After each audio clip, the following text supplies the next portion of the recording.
మామిడికాయ పులిహోర చేస్తాను ఇలా. మామిడికాయలు మంచిగా చెక్కు తీసుకొని ఇట్లా ఇట్లా పీలర్ తోని గీరి ఇట్లా చూసుకోవాలి. ఇట్లా తెల్లారి అన్నానికి తురిమిన మామిడికాయ తురుము పట్టిస్తాను. కొంచెం ఉప్పు పట్టిస్తాను. నూనె పోస్తాను. 2 పావుల నూనె పోస్తాను. నూనె ఎక్కువనే పడుతుంది. ఈ అన్నానికి మిరియాల పొడి కూడా మనం ఇప్పుడే పట్టించుకోవాలి. నూనె కాలింది.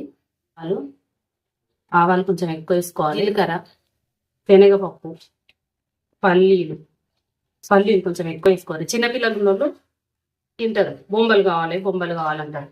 నేను కొన్ని పచ్చిమిరపకాయలు కూడా వేసుకుంటాను. 2 మిరపకాయలు కొంచెం చల్లగైనాక కరివేపాకు వేసుకోవాలి.